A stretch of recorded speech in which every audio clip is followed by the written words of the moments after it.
Moin Leute und herzlich willkommen in einer neuen Folge.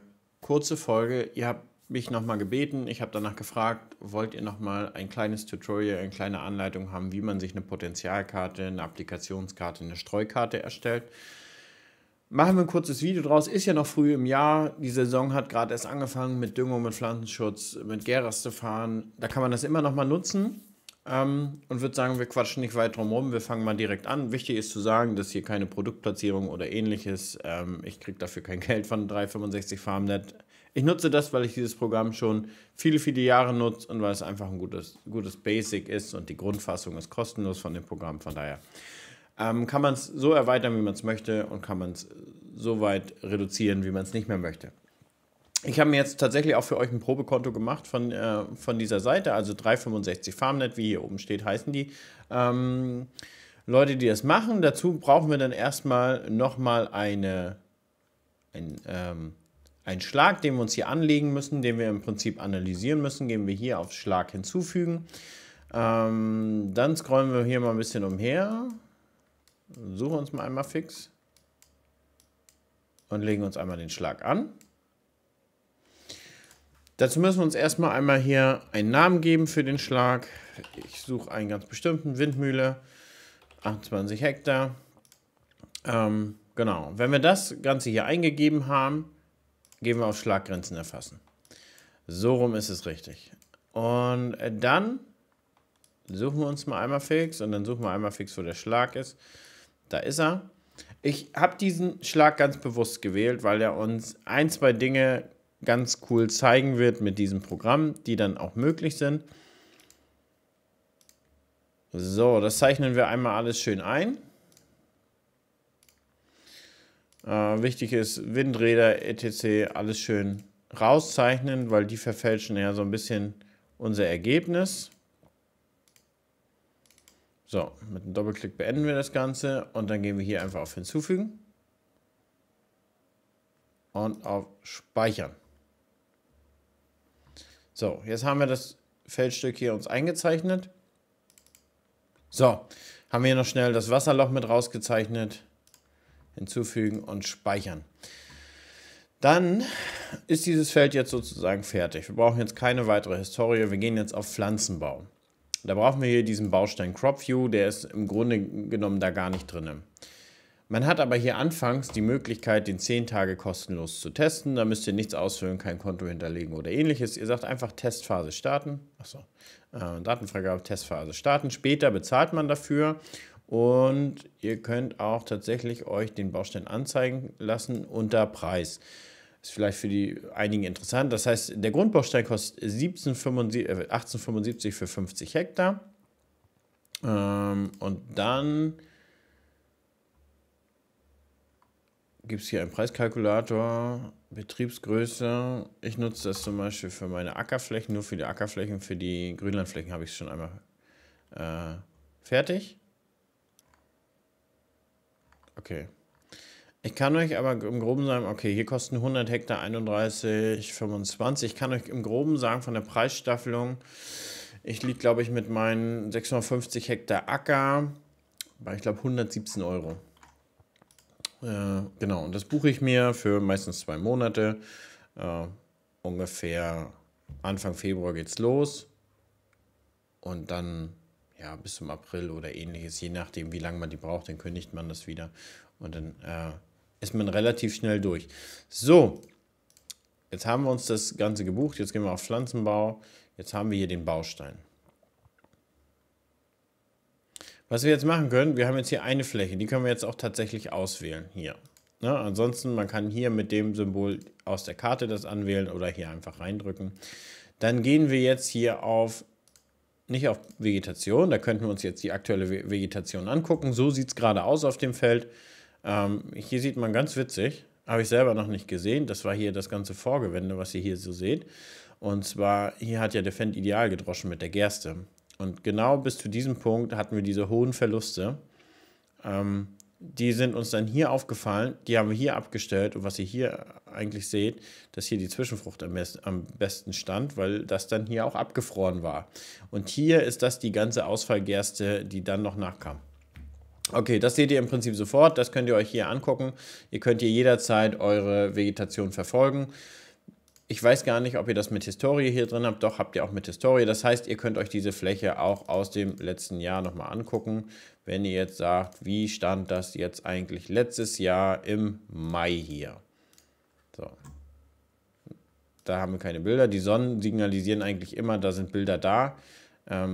Genau. Hier seht ihr nochmal schön, hier war unsere Nachsaat von dem Sommergerste und hier war die restliche Gerste. Im Prinzip guckt oder fliegen ja regelmäßig Satelliten über die Flächen.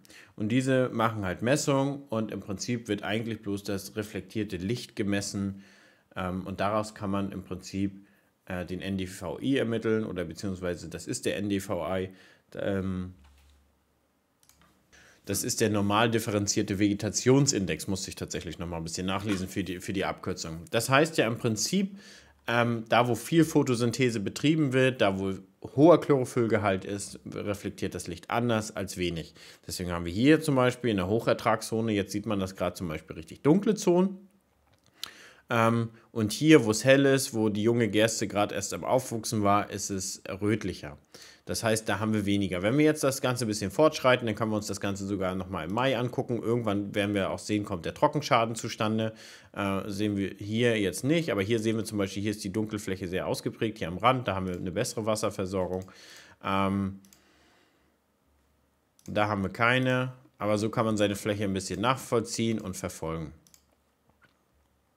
So, hier sehen wir jetzt am 27.06., da waren wir schon kurz vor der Ernte, aber sieht man mal, wie es einfach abreift. Hier noch unreif, das haben wir natürlich nachgedroschen. Hier war es auch noch ein bisschen grünlich und der Rand natürlich auch, weil der kriegt auch immer ganz gut Wasser.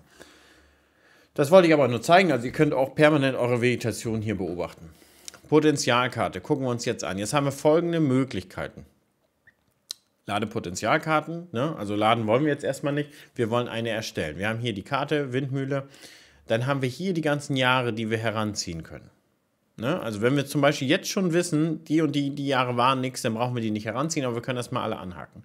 Zeitraum nehme ich gerne 1. April bis September, weil wir auch darauf Mais haben. Wenn wir Mais anbauen, macht das schon mal Sinn, bis Ende September zu nehmen. Wir können uns das Ganze nochmal durchgucken. Dann nennen wir die jetzt Windmühle, Potenzial. Wie ihr die nennt, ist völlig egal. Und wir sagen ihm, er soll das jetzt berechnen. Das dauert einen kleinen Moment. Er nutzt jetzt im Prinzip all diese Karten, die ich euch gerade gezeigt habe. Nutzt er und packt übereinander und guckt, auf welchen Zonen war die Photosyntheseleistung höher und auf welchen Zonen war die Photosyntheseleistung niedriger. Diese ganzen Jahre, die wir jetzt angehakt haben, von 2016 bis 2023, nutzt er natürlich noch nicht. Wir haben noch nicht den 1. April. Packt jetzt komplett übereinander, berechnet das, hat natürlich so eine Grenzberechnung, das heißt bestimmte Werte, die außerhalb des Normbereichs, des Durchschnitts liegen, werden automatisch weggeworfen, also zu schlechte und zu gute Karten. Und dann bekommen wir jetzt hier gleich eine Empfehlung über eine Potenzialkarte. Im Prinzip ist das eine wirklich, wirklich brillante Variante, weil wir hier nicht unbedingt für 5 Jahre eine Ertragskarte übereinander legen müssen. Das ist wahnsinnig gut. Wir können halt Flächen übernehmen und haben sofort eine Potenzialkarte und können da direkt danach arbeiten. So, jetzt haben wir hier das Ganze so dargestellt. Jetzt haben wir aber im Hinterkopf, und deswegen habe ich die Fläche hier genommen, wie ihr das schon seht. Hier hatten wir ja die Sonnenblumen zu stehen. Auf dieser Fläche. Und deswegen ist es ganz cool, dass wir jetzt hier einmal auf die Karte klicken und können uns jede einzelne nochmal durchgucken. So, was wir jetzt hier zum Beispiel sehen, 30.09.22, seht ihr doch hier schon, wie die Zwischenfruchtverteilung deutlich besser war. Wollen wir aber nicht nutzen, das heißt, ich hake die hier aus, diese Karten. Ich weiß, da war Zwischenfrucht drauf, wir hatten da die Probleme mit dem Ideal, so Zwischenfrucht kann man heranziehen für diese Karten, das ist auch ganz nett. Muss man aber nicht. Dann gehen wir hier durch, gucken uns das alles an, was er uns hier empfiehlt. Wenn wir zum Beispiel hier sehen aus dem 6.7., die sieht schon gar nicht schlecht aus. Man muss natürlich ein bisschen Historie über die Fläche kennen und haben. Das heißt, ich muss alleine wissen, was ist realistisch und was ist nicht realistisch. Im Standardverfahren funktioniert das ganz gut, muss man sagen. Auf den meisten Flächen funktioniert es sowieso. Der Punkt ist aber auch, wenn wir einfach das mit der Zwischenfrucht machen und nehmen diesen langen Zeitraum, der nimmt Teile von der Zwischenfrucht mit rein. Und teilweise ist es ja noch Mais. Deswegen, wenn man aber den Standard jetzt machen würde von April bis Juni, funktioniert das noch besser tatsächlich. Aber wir haben ja auch die Historie von den anderen Flächen, beziehungsweise von den anderen Kulturen. Dann gehen wir jetzt hier weiter durch, gucken uns das Ganze an. Die hat er angehakt, ja, die sieht ganz gut aus, die sieht gut aus. Müssen wir ein bisschen gucken, das war im August. Hier stand also Mais, dieser Zeitraum. Die können wir auch mit anhaken, da stand Mais, ist alles okay. Hier sieht man jetzt schon, 2021, das war das, was ich euch zeigen wollte. 2021 können wir nicht nehmen. Ich komme durcheinander, Leute. Doch. 2021 stand hier komplett Mais. So. Aber hier seht ihr zum Beispiel der entscheidende Unterschied von einer anderen Vorfrucht. Sonnenblume gegenüber Mais nach Mais. Sonnenblume, Mais nach Mais. Genau, dann kann ich hier durchgucken. Aber was ich euch ja eigentlich zeigen wollte, ist ja der Unterschied hier im Vorjahr 2021. Die kreuzen wir auch raus, wenn wir genau wissen, die sind nicht gut. Hier sehen wir schon zum Beispiel, hier war der Mais noch grün, Sonnenblumen schon am Abreifen, 20.09. war das hier. Wir haben ja eindeutig die Fläche geteilt. Hier hinten haben wir, wie man sieht, einen Wildstreifen rausgehäckselt. Auch dieser beeinflusst jetzt schon das Ergebnis. Genau, deswegen gehen wir hier zurück. Wenn wir das natürlich im Vorfeld wissen, dass Jahr 2020 diese Abweichung hat, können wir es im Vorfeld direkt rausstreichen und sagen, nein, dieses Jahr möchten wir nicht nutzen. So wie hier sieht man natürlich, ne? Hier Sonnenblumen am 27.06. Schöne Photosyntheseleistung schon, schön homogen. Hier der Mais geht gerade erst los. Und das Jahr überspringen wir dann im Prinzip und gucken, dass wir die nicht alle angekreuzt haben. Jetzt sind wir in 2019. Kreuzen wir auch alle weg.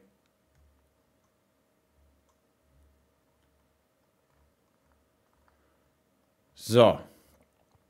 Und jetzt im Prinzip sind wir im ganz normalen Standard drin. Hier, die ist sehr schön.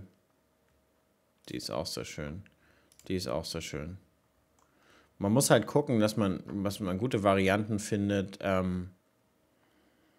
die wirklich sehr gut zur Fläche passen und die schön ausgemessen sind. Ihr werdet sehen, das wird sich nachher nicht wesentlich von dieser Variante ändern. Diese Variante ist schon ganz gut, aber wir kriegen es halt noch verbessert. Man muss da wirklich ein bisschen seine eigenen Karten da durchschauen. Wie sehen die aus? Die Varianten sind gut, die er sich selber hier rausgesucht hat. Und ihr seht, wie viele Aufnahmen es von der Fläche über die Jahre gibt. Hier zum Beispiel haben wir eine sehr hohe Randerscheinung, wie man das hier so sieht. Das sind meistens Fehler vom Rand, die dann kommen, von Bewuchs, von den Hecken oder von Gräsern, deswegen würde ich die nicht mit reinnehmen. Man muss nicht in allen Flächen das so intensiv machen und jede einzelne Fläche hier so durchkreuzen. Ich habe die bewusst so ein bisschen ausgewählt, weil die halt so viel Abweichung hat. Ansonsten ganz viele Flächen lässt man das einmal durchlaufen und es passt bombastisch gut. So, das wär's. Jetzt gehen wir einmal auf Neu berechnen. Jetzt haben wir hier ein paar angekreuzt und jetzt sieht das Ganze so aus. Ihr seht, letztendlich sieht es jetzt ein bisschen anders aus. Die Fläche verläuft hier ein bisschen mehr rein. Hier hinten hat sich im Prinzip gar nichts geändert. Hier oben ist noch eine Sandkuppe. Und das Ding ist, die Fläche kenne ich jetzt seitdem ich lebe und seitdem ich auf dem Betrieb bin und kann diese Fläche nahezu die Potentialkarten 1:1 mit der Hand zeichnen. Ist immer ein ganz guter Indikator. Genau, aber so sieht das Ganze auf der Fläche aus. Und jetzt gehe ich auf Speichern und jetzt habe ich die. Wenn ich jetzt zur Applikation möchte, die Vegetation können wir wegklicken. Potentialkarte können wir hier auswählen. Ne? Also wir wollen ja aktuell nach Potenzial, nach Windmühle. Wir sagen hier, er soll die laden. Wir sagen, wir machen eine Düngung und wir wollen manuelle Erstellung. Also hier arbeite ich meistens mit der manuellen Erstellung. Wir sehen hier die Abweichung auf der Fläche. Das heißt, 89% der Photosyntheseleistung auf der schlechtesten Zone, 109 auf den besten Zonen. Kann man meistens auch so 1:1 mit dem Ertrag widerspiegeln. Bei uns ist es häufig noch so, dass die schlechte Ertragszone deutlich schlechter ausgeprägt ist und die beste Ertragszone besser ausgeprägt ist.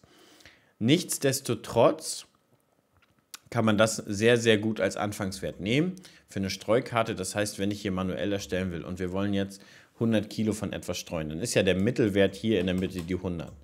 Und wenn wir uns hier einmal raufgucken, dann können wir hier ohne Probleme sagen 103% und hier einmal 110% und hier können wir dann sagen, dafür 98 will ich auch nicht, und 90. So, das wäre jetzt zum Beispiel der Ansatz, den man verfolgen kann. Wenn man natürlich seine Fläche über die Jahre schon mal ein bisschen sieht oder über Jahre seine Fläche kennt, würde ich das eher so aufteilen, 80, 70, 85 und hier 105, 105 und 115. Am Ende steht hier der Durchschnitt der Ware, sind jetzt nur 93 Kilogramm. Ist okay, wenn ich meine Flächen kenne und ich kenne meine Potenziale und ich weiß, diese roten Flächen brauchen einfach nicht mehr Dünger. Das Ganze muss natürlich eine Düngebedarfsermittlung zugrunde liegen. Ihr müsst euch das ausrechnen. Was ist der Durchschnittsertrag? Wie viel braucht man dafür? Und dann muss man sich die Frage stellen, wenn man hier zum Beispiel 3 Tonnen erntet, braucht man wirklich da so viel Dünger oder reduziert man da einfach ein bisschen runter? Und in den Hochertragszonen, wie viel braucht man da wirklich? Da muss man sich das selber ein bisschen zugrunde legen und kann das selber sich ein bisschen verteilen. Man kann natürlich auch sagen, wir wollen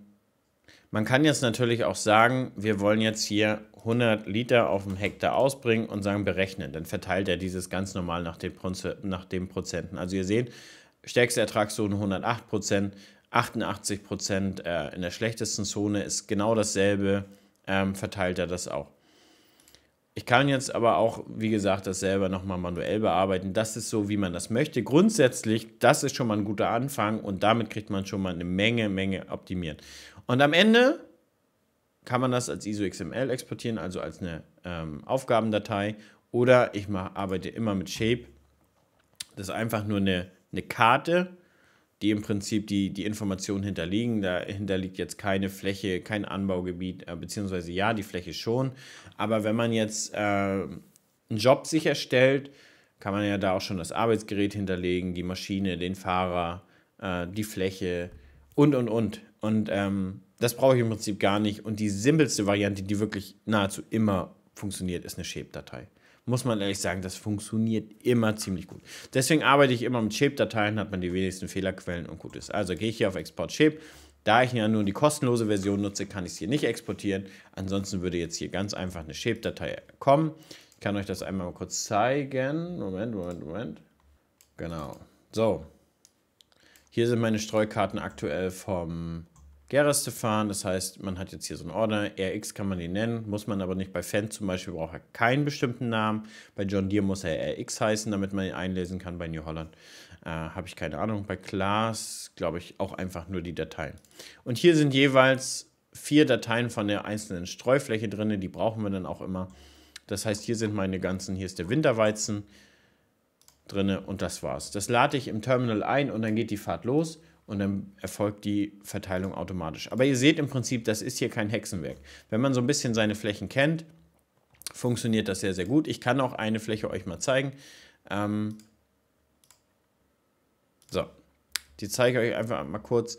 Und zwar, das ist zum Beispiel so eine Standardfläche, da war der Anbau über die Jahre immer gleich, beziehungsweise immer eine Kultur auf der Fläche.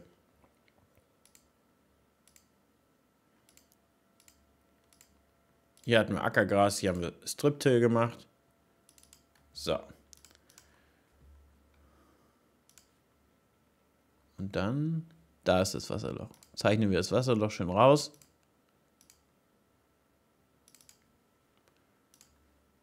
So. Wenn wir jetzt hier einmal wieder noch mal kurz auf den Crop View gehen. Das ist also, wie gesagt, das ist eine Fläche, die können wir ohne Probleme so durchhaken. Der Punkt ist halt, wenn wir das Ganze mit Mais berechnen, dann haben wir ja doch nochmal hinten raus eine längere Vegetation zur Analyse. Und wir haben dann tatsächlich, wir wollen ja in der Potentialkarte, dass sich Potenziale aus der Fläche rauskristallisieren. Das heißt, wir suchen bewusst auch Zeiträume aus, wo es zu einem Wassermangel kommen kann. Weil bei mir in der Region ist der Wassermangel das Maßgebliche für den Ertrag. Beziehungsweise Wasser ist das Maßgebliche für den Ertrag. Und wenn wir uns bewusst Varianten und Zeiträume aussuchen, wo Wassermangel auftritt, da muss aber eine Kultur auch wirklich stehen, können wir das Ganze halt besser analysieren. Da haben wir jetzt die Karte fertig. Hier sehen wir Unterschiede 93 zu 109. Die ist auch viel, viel krasser und viel, viel ausgeprägter. Aber die Karte kann man tatsächlich auch so verwenden für seine Ertragskarten. Gut. Das soll es erstmal für dieses Video gewesen sein. Kurze Einführung nochmal. Einige haben da nachgefragt, haben wir abgearbeitet. Jetzt wisst ihr Bescheid. Ihr könnt natürlich viele, viele andere Varianten nehmen und damit eure Potenzialkarten erstellen. Das ist völlig egal. 365 FarmNet ist für einen Einstieg ganz nett. Cool finde ich auch wirklich, dass man spezifisch einzelne Karten rauswählen kann oder einwählen kann. Kann man zum Beispiel bei Xavio nicht, wenn man mit Xavio seine Ertragspotenzialkarten erstellen lässt. Hat alles ein Für und Wider. Wie gesagt, keine bezahlte Platzierung. Vielen, vielen Dank fürs Zuschauen. Bis zum nächsten Mal. Lasst mir ein Abo da, wenn euch das Ganze gefallen hat. Schreibt mir in die Kommentare, was wollt ihr als nächstes sehen. Bis dann. Ciao, ciao.